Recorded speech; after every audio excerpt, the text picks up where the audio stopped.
बटेंगे तो कटेंगे, बटेंगे तो कटेंगे, बटेंगे तो कटेंगे, एक रहेंगे सेफ रहेंगे, एक रहेंगे सेफ रहेंगे। जय जय श्री राम, हर हर महादेव। नमस्कार दोस्तों, आज ही के दिन 6 दिसंबर 1992 को अयोध्या में विवादित ढांचा गिराया गया था। तब से 6 दिसंबर का दिन शौर्य दिवस के रूप में मनाया जाता है। दोस्तों, हिंदू आर्मी के चीफ सुशील तिवारी का जन्म भी 6 दिसंबर को हुआ था। तो आज राजधानी लखनऊ में अपने जन्मदिन के आयोजन पर उन्होंने प्रयागराज महाकुंभ को लेकर एक बहुत बड़ी अनाउंसमेंट की है। दोस्तों, आज इस मौके पर आरएसएस के कुछ पदाधिकारी भी हिंदू आर्मी में शामिल हुए। संभल की घटना को लेकर और बांग्लादेश की घटना को लेकर हिंदू आर्मी चीफ सुशील तिवारी ने बड़ा हमला बोला है। आइए प्रेस कॉन्फ्रेंस में आपको सीधे ले चलते हैं और दिखाते हैं कि हिंदू आर्मी चीफ सुशील तिवारी किस तरीके से प्रयागराज कुंभ को लेकर, चाहे संभल की घटना को लेकर, चाहे बांग्लादेश की घटना को लेकर, किस तरीके से मुसलमानों पर निशाना साध रहे हैं। आज 6 दिसंबर है, शौर्य दिवस मनाया जा रहा है और साथ ही संयोगवश आपका जन्मदिन भी है। क्या कहना चाहेंगे? मैं बहुत प्रफुल्लित हूं कि भगवान ने हमें उस दिन भेजा जिस दिन बाबरी विध्वंस हुआ। इस बात के लिए मैं भगवान को बार जो है इस बात के लिए धन्यवाद देता हूं, प्रणाम करता हूं। बहुत ज्यादा सौभाग्यशाली हूं कि 6 दिसंबर को, बल्कि कई विधर्मी ये कहते हैं कि ये मनगंगत होगा, तो हमने कहा भैया सर्टिफिकेट हम ऑनलाइन डाल देते हैं, आप लोग देख लो, बर्थ सर्टिफिकेट है और ये हाई स्कूल का सर्टिफिकेट है। तो 6 दिसंबर शौर्य दिवस के दिन हमारा जन्म होना, ये अपने आप में बहुत ही सौभाग्यशाली मैं अपने आप को इस बात के लिए समझता हूं। चूंकि आज जन्मदिन का मौका है, सभी कार्यकर्ता गण आए हैं, मीडिया बंधु आए हैं। 2-3 मुद्दों पे हमने आपसे बात करनी है। पहला मुद्दा है कुंभ मेले का, महाकुंभ जो 2025 में लग रहा है 13 तारीख से, वो मुद्दा है। दूसरा जनसंख्या का है, तीसरा संभल का है। तो इस मुद्दे पे हम अपनी बात रखना चाहते हैं और हम चाहते हैं कि इस बात को प्रधानमंत्री मोदी जी तक आप पहुंचाएं कि प्रधानमंत्री मोदी जी के नेतृत्व में और आदरणीय योगी जी के नेतृत्व में उत्तर प्रदेश चल रहा है और मोदी जी के नेतृत्व में पूरा भारत चल रहा है। कहां पे जब जब वक्त आया तो हिंदू आर्मी ने समय समय पर मुद्दों को उठाया और उस मुद्दे को क्रियान्वित करने का काम केंद्र सरकार ने किया। चाहे वो पीएफआई पे प्रतिबंध की बात हो, वो हमने पहले 2017 में मुद्दा उठाया और उसमें पीएफआई पे प्रतिबंध अमित शाह जी ने लगाया। इस बात के लिए कोटि कोटि उनको धन्यवाद है। चाहे लव जिहाद का मुद्दा हो, हमने उठाया, उस पे योगी जी ने कानून बनाया। चाहे वो आपका जनसंख्या नियंत्रण का मुद्दा हो, आज उसमें कम से कम चर्चा चल रही है। लेकिन मेरा या हिंदू आर्मी के प्लेटफॉर्म से आज जन्मदिन के दिवस पे ये मांग दोबारा पुनः और पुनः कि मोदी जी, बहुत इंफ्रास्ट्रक्चर हो गया, बहुत आपने रोड बना लिए, हम अमेरिका से भी ज्यादा बड़े बड़े रोडों पे चल रहे हैं, लेकिन इन रोडों पे कब्जा तो अल्टीमेटली जैसे आज बांग्लादेश का हालत है वैसे उन्हीं का होना है। तो उसको रोकने के लिए आपको हिंदू राष्ट्र से पहले जनसंख्या नियंत्रण लाने की आवश्यकता है। नहीं तो उनकी जिस तरीके से जनसंख्या वृद्धि हो रही है, उस अनुपात में आप देखेंगे तो 2036 से 2040 तक हम बांग्लादेश की स्थिति में होंगे। योगी जी कह रहे हैं बटोगे तो कटोगे, मोदी जी कह रहे हैं एक रहेंगे एक रहेंगे सेफ रहेंगे।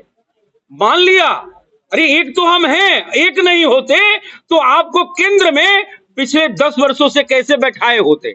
एक नहीं होते तो आज 20 राज्यों में सरकार कैसे होती? हम एक हैं, उसी का खामियाजा है, उसी का बदौलत आप आज तीसरी बार प्रधानमंत्री हैं। तो इस बात को हिंदू आर्मी रिमाइंडर के रूप में कह रही है, अनुरोध के रूप में कह रही है कि हमारे आपके नियत नीति पे कोई डाउट नहीं है। हम आपके अभिन्न अंग हैं, अनुषांगिक है, आपके लिए कार्य करते हैं, हिंदुत्व के लिए कार्य करते हैं, सनातनी के लिए कार्य करते हैं, हिंदू राष्ट्र के लिए काम कर सकते हैं। हमारा पहला लक्ष्य हिंदू राष्ट्र बनाना है, लेकिन हिंदू राष्ट्र से पहले जनसंख्या नियंत्रण। आपने सभी के कानून बना दिए, बना रहे हैं आप। यूसीसी की बात भी हो रही है, लेकिन यूसीसी बन नहीं रहा है। लेकिन यूसीसी भी पहले जनसंख्या, अगर यूसीसी बनाइए उसमें जनसंख्या नियंत्रण लाइए। तो हमारा हर कार्यक्रम में हमारा ये बहुत प्रमुख मुद्दा रहता है कि जनसंख्या नियंत्रण, क्योंकि जिस अनुपात में वो बढ़ रहे हैं, बांग्लादेशी, रोहिंग्या, घुसपैठिए, मैं ये समझता हूं कि 2036 और 40 तक बांग्लादेश से भी बुरा हालात होने वाला है, बहुत ही ज्यादा बुरा हालात होने वाला है। तो एक तो आज के दिन जनसंख्या नियंत्रण के पुनः और पुनः ये हिंदू आर्मी मांग करती है, पहला मुद्दा है।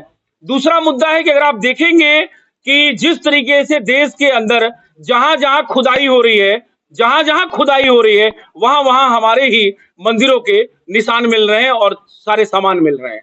तो उसी तरीके से भी संभल की घटना आपने देखी, किस तरीके से संभल में लोगों ने विरोध किया। अगर दाल में काला नहीं है तो आप क्यों नहीं जांच करने देते हैं? हम इसी तर्ज पे जो है, हमने विष्णु जैन से, हरिशंकर जैन जी से निवेदन किया कि लखनऊ का जो इमामबाड़ा है वो इमामबाड़ा नहीं, हिंदू मत्स्य भवन है। लखनऊ का रूमी दरवाजा नहीं, श्री राम द्वार है। लखनऊ अपने आप में लक्ष्मणपुर है। तो हमने विष्णु शंकर जैन जी से, हरिशंकर जैन जी से निवेदन किया कि आप ही जैसा राष्ट्र का जो पुत्र है, जो आपने जन्म लिया है, कि सारा ये जितने भी बाबर और अकबर ने कब्जे किए थे उनको हटाने का, तो एक लखनऊ भी लक्ष्मणपुरी है जहां पे हमारा हिंदू मत्स्य भवन है, जिनको श्रीवास्तव के पूर्वजों ने बनाया था। तो उसको भी इन मुगल के वंशजों से छुड़ाकर और हम हिंदुओं को सौंपने का कार्य करें।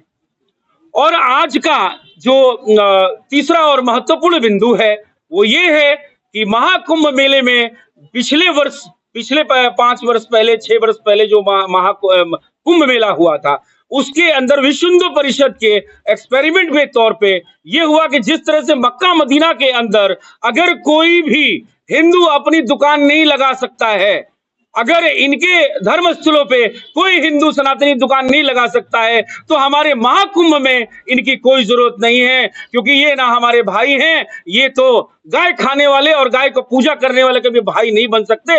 इसलिए जब हम धार्मिक तौर पे और पारिवारिक तौर पे, आत्मिक तौर पे, आध्यात्मिक तौर पे भाई नहीं है, तो व्यवसायिक तौर पे भी हमारा कोई भाईचारा का रिश्ता नहीं रहना चाहिए। इसीलिए हिंदू आर्मी ने अपने हजारों वॉलंटियर्स तैयार किए हैं कि महाकुंभ मेले में हम एक एक आधार कार्ड चेक करेंगे। अगर विधर्मी की, पहली बात तो विधर्मियों से निवेदन है कि आसपास भटके नहीं। ये सरकार ने भी कहीं ना कहीं इस बात का इशारा किया हुआ है, विश्व हिंदू परिषद ने इशारा किया, क्योंकि ये संविधान का मामला नहीं है, हमारे अध्यात्म का मामला है। तो अध्यात्म में साधु संत चला रहे हैं। शंकराचार्य ने ये बता दिया है कि भाई हमारे धर्मस्थलों पे आपका कोई आवश्यकता नहीं है, क्योंकि आप अशुद्धता से थूक, मल, मूत्र, पेशाब मिलाकर सामान भेजेंगे, हमारा 1 महीने का, 2 महीने का जो प्रवास है, कल्पवास है, सब जो है खंडित हो जाएगा। इसलिए विधर्मियों से निवेदन है, विनम्र निवेदन है कि अन्य से श्रेय कोई विवाद उत्पन्न न करें। आप हमारे महाकुंभ जैसे पवित्र स्थल पर, जो नया जिला योगी जी ने घोषित कर दिया है, उस जिले में आने का प्रवेश आपका वर्जित है।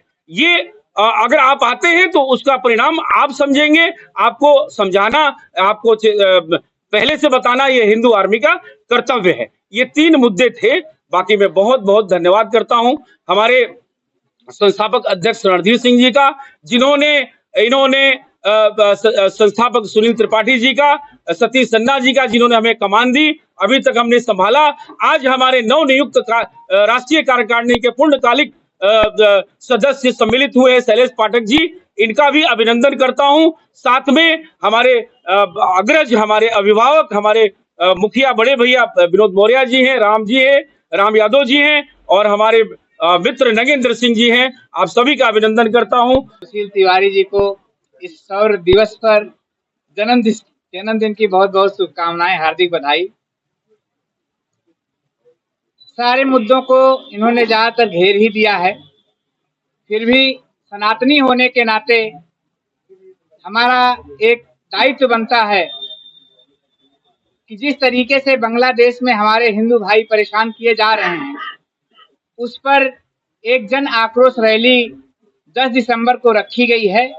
आप लोगों के माध्यम से लखनऊ यूनिवर्सिटी में हम सबको आमंत्रित करते हैं कि आप हमारे सनातन के सभी भाइयों के साथ खड़े हों। वो विश्व में कहीं पर भी हों, भारत में हो, बांग्लादेश में हो, पाकिस्तान में हो, या किसी भी देश में, ऐसे देश में फंसे हों जहां पर उन पर अत्याचार हो रहा है, हम उनके साथ खड़े हैं और उसके माध्यम से हम एक अपना आक्रोश दिखाएंगे। तो आप सभी से आग्रह है कि 10 दिसंबर को आप उस रैली में, आक्रोश रैली में शामिल हों और सभी हिंदू भाइयों का एक ताकत बढ़ाएं। आरएसएस जैसी संस्था को छोड़ करके आज हिंदू आर्मी में आए, क्या कारण रहा और क्या देखा? पहली बात मैं आपको चाहूंगा कि आप अपने वाक्य को सुधारें। आरएसएस में तो हर सनातनी को होना चाहिए और आरएसएस ऐसी संस्था है जिसको छोड़ा नहीं जा सकता। अगर आप एक बार ध्वज प्रणाम कर लेते हैं तो आजीवन आप संघ के स्वयंसेवक हो जाते हैं। आज आवश्यकता है समाज में एक ठीक तरीके से समाज का जागरण कैसे हो, तो हमारे अन्य संगठन भी चल रहे हैं और हम प्रयास करेंगे कि हिंदू आर्मी जो एक क्रांति का काम कर रही है समाज के अंदर, हम उसमें जुड़कर जो सशस्त्र जागृति का काम वो हम करना चाहते हैं। जितने भी हमारे मुद्दे थे आज के प्रेस कॉन्फ्रेंस के, हमारे अभिभावक जो है हिंदू आर्मी चीफ, उन्होंने कवर कर दिया है। विशेष रूप से 13 जनवरी से हमारा महाकुंभ महामहोत्सव हिंदू आस्था का होने जा रहा है। उसमें मैं एक बात कहना चाहता हूँ, अगर मेरे घर में कोई पूजा है तो ये मैं निर्णय लूंगा कि मैं अतिथि किसको बनाऊंगा, मैं आमंत्रण किसको भेजूंगा।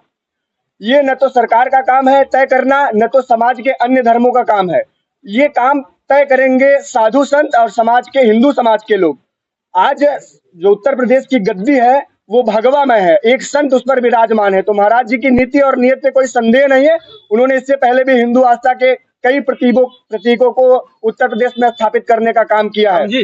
यदि कोई चूक होती है, अगर वो विधर्मी प्रवेश करते हैं मेले के अंदर, क्योंकि कुंभ का मेला पिकनिक स्पॉट नहीं है कि आप वहां घूमने आएंगे, वो आस्था का महापर्व है। यदि आप कोई भी गलत कृत्य करते पकड़े गए तो चाहे उसका खामियाजा हिंदू आर्मी को कितने भी बड़े स्तर पर भुगतना पड़े, हम भुगतने के लिए तैयार हैं। क्योंकि एक भगत सिंह जब बलिदान हुए थे, लाखों भगत सिंह पैदा हुए थे। तो हमारे पास हजारों वॉलंटियर्स हैं, हजारों कार्यकर्ता है जो उनका जो आइडेंटिटी कार्ड है वो चेक करेंगे, जो संदिग्ध स्थिति में पाया जाएगा। जैसे भगवा चोला पहनकर कालेन के रूप में वो हिंदू धर्म को बदनाम करने का काम कर रहे हैं, अगर ऐसे कोई मिल गया तो उसकी स्थिति का जिम्मेदार वो स्वयं होगा। तो दोस्तों देखा आपने जनवरी में प्रयागराज में लगने वाले महाकुंभ यानी हिंदुस्तान का सनातनियों के महोत्सव के लिए हिंदू आर्मी ने किस तरीके से एक बड़ी चेतावनी जारी कर दी है। साफ तौर से कहा गया है कि हजारों वॉलंटियर्स पूरे कुंभ में जगह जगह तलाश करेंगे और कोई भी मुसलमान आ गया तो उसकी पहचान की जाएगी।